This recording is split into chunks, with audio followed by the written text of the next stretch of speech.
This is Dinesh and welcome to my YouTube channel futureplan.com। Guys आज हम कुछ concept ऐसे लाए हैं जिसमें आपको हमेशा कंफ्यूजन बना रहता है। कंफ्यूजन क्या रहता है, जैसे मैं आपको बताता हूँ। जैसे आपने देखा यहाँ कलर, ये भी कलर है, ये भी लीटर लीटर नेवर नेबर, ये रिलाइज, ये भी रिलाइज। लेकिन आप ये देख रहे हैं सर इसमें से एक हमारा सही है एक गलत है, लेकिन ऐसा बिल्कुल भी नहीं है। क्योंकि ये जो लिखा है कलर और ये भी कलर, देखिए एक में लिखा है ओ आर, दूसरे में लिखा है आपने देखा ना ओ यू आर, इसमें आपने देखा ई आर, इसमें आर ई। यानी किसका फर्क है, सिर्फ आर और ई आर का, सिर्फ इधर उधर चीजें कर दी गई ना, आपने इतना देखा।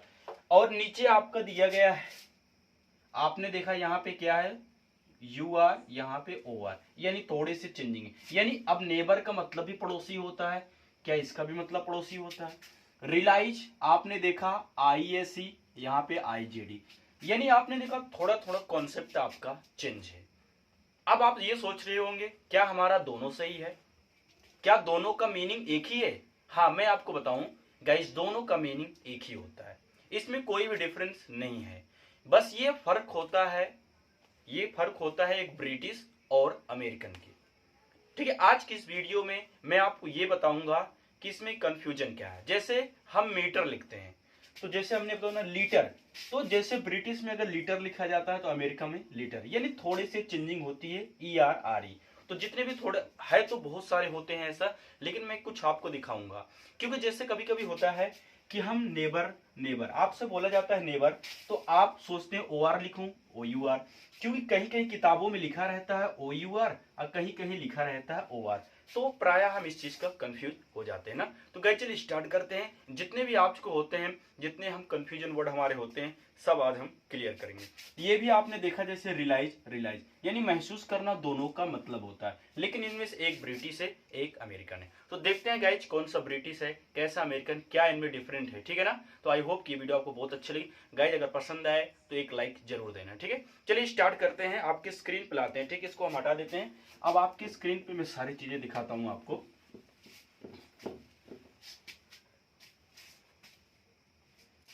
जो हम ब्रिटिश में लिखते हैं आर ई, ठीक है, ब्रिटिश में हम लिखते हैं आर ई और अमेरिकन में हम लिखते हैं ई आर। ठीक है, याद रखना। तो ब्रिटिश इंग्लिश में बहुत सारे वर्ड ऐसे हैं जिनकी एंडिंग आर ई से होती है और अमेरिकन इंग्लिश में ई आर से होते हैं। ठीक है, जैसे ब्रिटिश, अमेरिकन। जैसे सेंटर, अब आपने सेंटर में देखा ब्रिटिश में आर ई है, लेकिन अमेरिकन में क्या है ई आर। दोनों का मतलब सही है, दोनों सही भी हैं।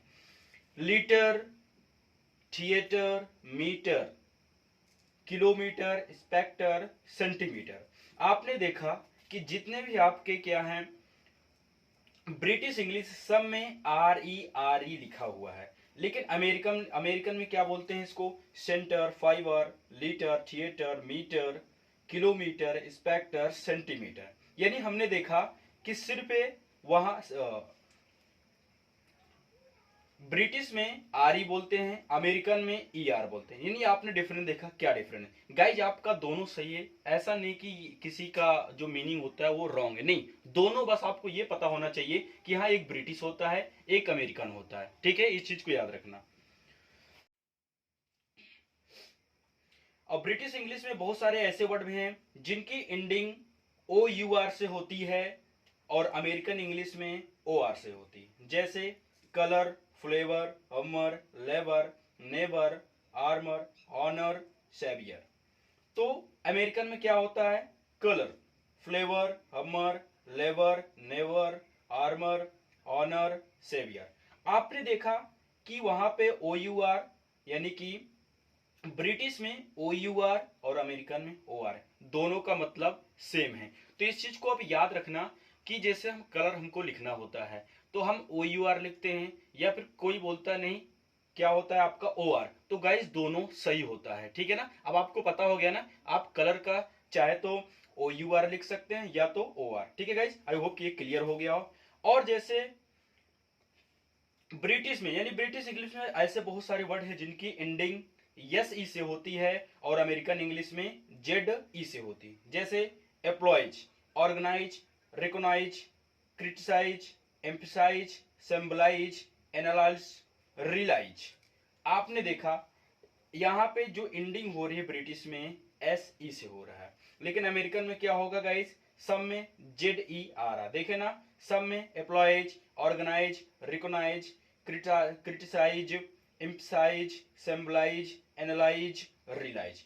आपने देखा दोनों का मीनिंग सेम है, यानी कि जो ऑर्गेनाइज या एप्लॉइज का मतलब होता है वो भी, यानी कि जो आई एस ई है, आई जी डी, दोनों का मतलब सेम होता है, ये चीज आप याद रखना, ठीक है। और ब्रिटिश इंग्लिश में ऐसे बहुत सारे वर्ड हैं जिनकी एंडिंग सी ई से होती है, और अमेरिकन इंग्लिश में एस ई से होते हैं, जैसे डिफेंस, लाइसेंस, ऑफेंस, प्रिटेंस। तो अमेरिकन इंग्लिश में क्या बन जाए, डिफेंस, लाइसेंस, ऑप्शंस, प्रिटेंस। यानी हमने देखा कि ज्यादा डिफरेंट है, लेकिन बस किसका डिफरेंट है, सिर्फ ये फर्क है ब्रिटिश और अमेरिकन इंग्लिश का, ठीक है। यानी हम ब्रिटिश भी पढ़ते हैं, इंग्लिश भी पढ़ते, इसलिए हम थोड़ा से कंफ्यूज हो जाते हैं। ब्रिटिश इंग्लिश में ऐसे बहुत सारे एंडिंग है जो एंडिंग होता है ओ जी यू ई से, और अमेरिकन में ओ जी से, जैसे एनालॉग, डायलॉग। अपने यहाँ डायलॉग को D I L O G U बोलते हैं, राइट, या फिर अगर हम जानते हैं तो डायलॉग भी बोलते हैं। फिर जैसे कैटलॉग, मोनोलॉग। अब देखिए अमेरिकन में क्या बोल देंगे इसको, हमने क्या बताया, ओ जी यू की एंडिंग किससे होती, ओ जी से, जैसे एनालॉग, डायलॉग, कैटलॉग, मोनोलॉग। अगर आपने देखा कि दोनों डायलॉग और डायलॉग दोनों में कितना डिफरेंट हो गया, वहां पे ओ जी यू के स्थान पे हमने क्या लिख दिया, ओ जी। तो गाइस ये सही है, ऐसा नहीं कि ये गलत है, दोनों का मतलब एक ही होता है, बस ये किसका डिफरेंट है, ब्रिटिश और अमेरिकन। नेक्स्ट है गाइस, ब्रिटिश इंग्लिश में बहुत सारे ऐसे वर्ड हैं जिनकी एंडिंग डबल एल से होती है, और अमेरिकन इंग्लिश में एल से, जैसे कैंसल्ड। आपने देखा कैंसल्ड, इक्वल, ज्वेलरी, लिवियल्ड, मार्वेल्स, ट्रिवेल्ड। आपने देखा इसमें सब में डबल एल आ रहा ना, सब में डबल एल, लेकिन अमेरिकन में एक एल कम हो जाता है। Cancelled, equal, jewellery, levelled, marvels, travelled. यानी गाइस सबके सब सही है, सबके सब सही, आपको कोई भी रॉन्ग नहीं है, ठीक है। तो सर किसका फर्क होता है, ये ब्रिटिश और अमेरिकन इंग्लिश का फर्क होता है, ठीक है ना। जैसे चेक, अब चेक को ब्रिटिश में बोलते हैं सी एच ई सी के, और अमेरिकन में बोलते हैं सी एच ई क्यू, ठीक है ना। तो ये आपका डिफरेंट होता है, और मैं आपको दिखाता हूं गाइज। जैसे ये आपने देखा,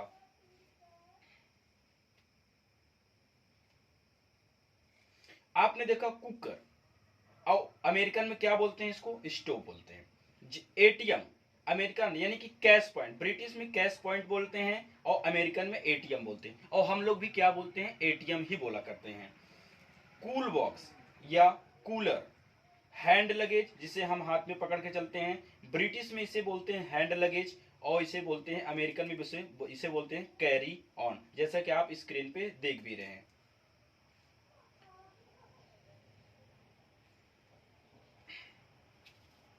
और कुछ है गाइस, जैसे आपने देखा ब्रिटिश में लिखा है लास्ट नेम, तो अमेरिकन में हो जाता है सरनेम। मेल को बोलते हैं पोस्ट,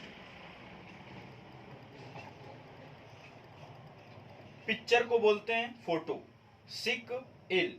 वेकेशन का मतलब भी छुट्टी होता है, हॉलीडे का मतलब छुट्टी है, यानी कि ब्रिटिश में क्या बोलते हैं, वेकेशन बोलते हैं, और अमेरिकन में क्या बोलते हैं, हॉलीडे बोलते हैं। ऐसे आपका फ्लैश लाइट, और अमेरिकन में क्या बोलते हैं, टॉर्च, ठीक है। तो ये भी चीजें आप याद रखेंगे गाइज।